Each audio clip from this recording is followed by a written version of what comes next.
Hello everyone and welcome back here to another video. Today we are working on my 2001 Silverado 1500. Yes, the cat's in the video. You have anything else to say, dude? Okay. Anyway, so today we are going to be addressing my low oil pressure. So I noticed my oil pressure kind of starting to drop the last few months, but nothing really happened until this week. On my way home from work, going down the highway, could hear a slight lifter tick. Actually, I'll play that clip real quick.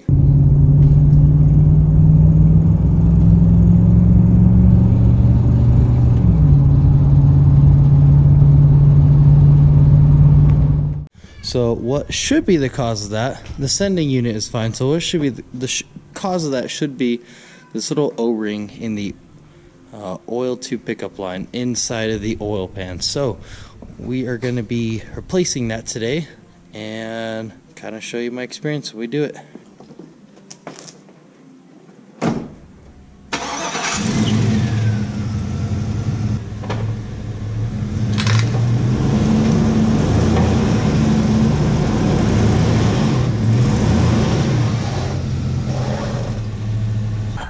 Alright, the reason that we put it up on ramps instead of just jacking up and putting it on jack stands is because we are going to want to have a lot of room for us to be able to crawl up underneath of here on each side, and jack stands will just get in the way.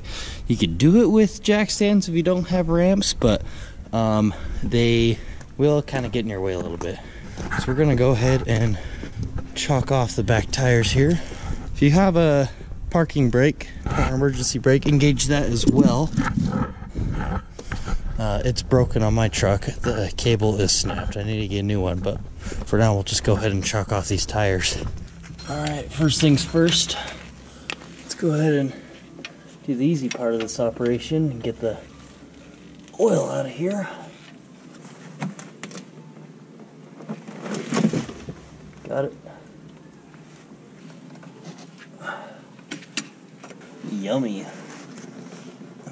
Delicious oil.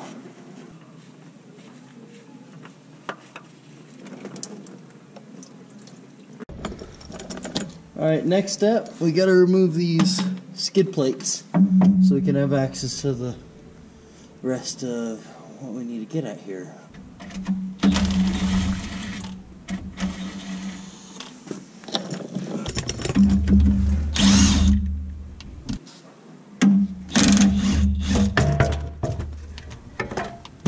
Alright, next up, we got this cross member right here. It's got 2 bolts on this side. It's got a few bolts on here. I think it's 4 total. Maybe a little more. It's being held on with 18 millimeters.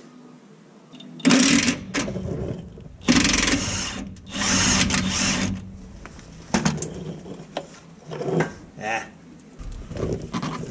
ourselves a wrench on this side to keep that from going anywhere.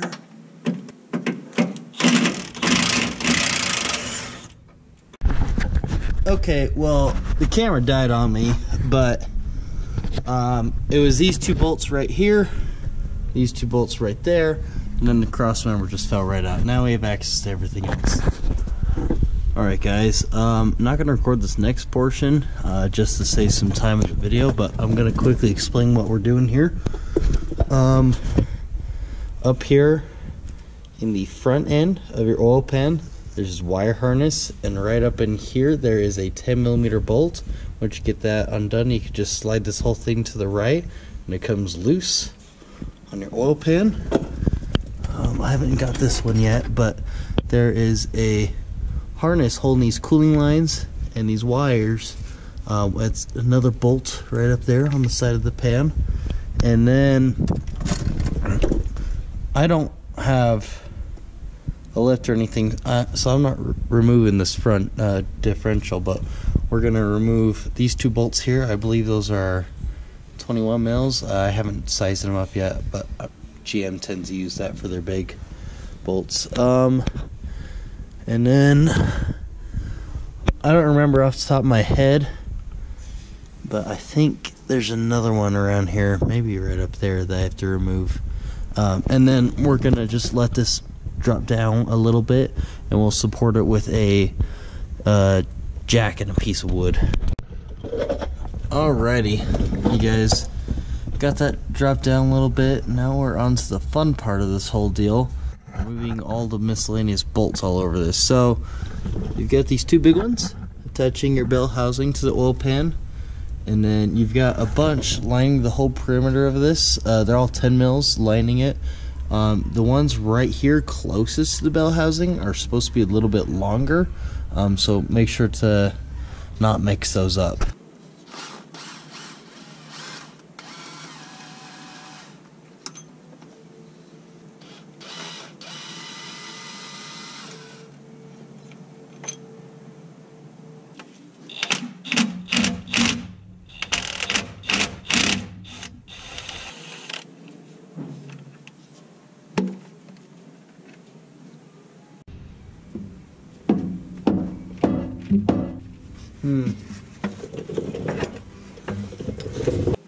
Ah, I'm missing a bolt. That would explain why it's not coming off.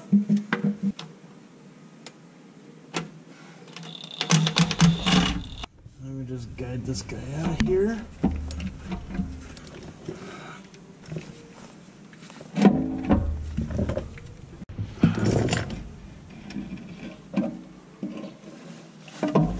Heyo. Got it. Shoo! That was fun. We're losing daylight out here, but so you're probably not going to be able to see this all that well, but this is your oil pickup tube. That screen does appear to be clean, so that's all good. There's a few bolts on this guy holding it up. There's one here and one here.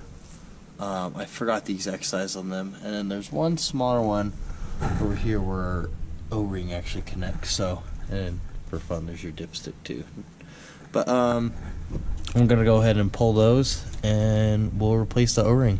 Alright, so I've got these out here. This is the oil pan. Probably gonna remove this little plate out of here so I can get a better cleaning on that. But this is the factory gasket because there's a rivet there and a rivet there, and that's a factory thing. So this truck, it's 20 years old. It's a 2001, 296,000 miles. Not too bad, I'd say. And then there's the O-ring on that oil pickup tube. You can see it's kind of flat and squared out. We'll compare it to the new one, but let's go and take care of that. Yeah, since that is the factory gasket, I would say it's pretty safe to say this is the factory O-ring as well.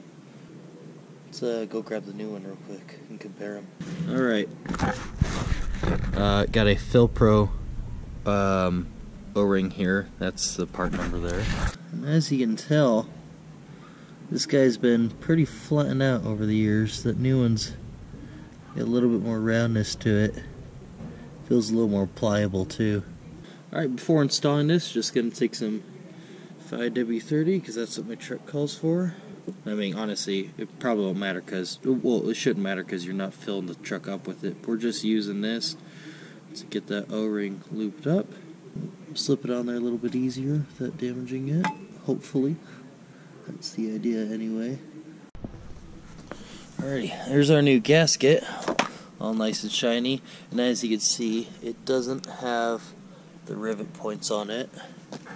I've also got some RTB sealer to just put in the corners here. They recommend that, where those little squares are, to help hold it in place while you're installing it.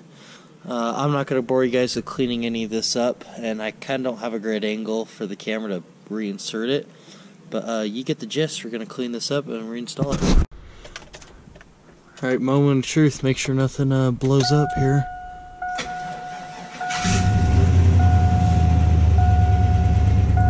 Oh, wow. Wow. That O-ring definitely fixed it. Look, that oil pressure shot way up to way above 40. Usually when I start it, it goes to 40. So that is a fantastic sign. Holy cow. Alrighty guys, it has been exactly 1 week, well, 6 days later since I replaced that on the truck. Let's see how she does on a cold start here. Truck has not ran all day. 41 degrees outside. So pretty cold right now. Not freezing by any means, but let's see how fast our pressure builds up here. It shot up there pretty quickly. Now it was a little slow initially just because the battery on this is still in need of replacement, so it didn't turn over very fast, but I am very happy with that. And if we listen, no tapping noise whatsoever. Before, when I would start this truck in the cold in the winters like this, it'd give me a pretty distinct, almost a knocking noise when it was cold out. But she is just purring now. Not too shabby for having just shy of 300,000 miles on it. Alrighty folks, been driving around the truck with the repair made on it for about just shy of a month now, so had a few weeks on it, but we got a really cold day here. Everything's frozen together. See how fast we built some oil pressure here. Oh yeah, that was glorious. Super fast, right where it needs to be. So if you guys have got a low oil issue on your 99 2006 Chevy with the 5.3, or actually probably any of them, to be honest with you. My sister's 6.0's got the same kind of system on it. Or you're hearing any ticking like that and you notice your oil pressure isn't idling at around 40, like mine was idling right around more that 25 to 30-ish range, that might be your culprit. It's only a $5 component. If you don't mind putting in some elbow grease and saving yourself some money, I don't see the harm in it, unless it is your oil pump. In my situation, it was that O-ring, so definitely happy that that's all it was. Hopefully you guys found this video informational. If you did, be sure to hit that like button to try to help spread this for everyone else who might be having an issue with their LS engine in one of their pickups. And once again, thanks for watching, and see you guys.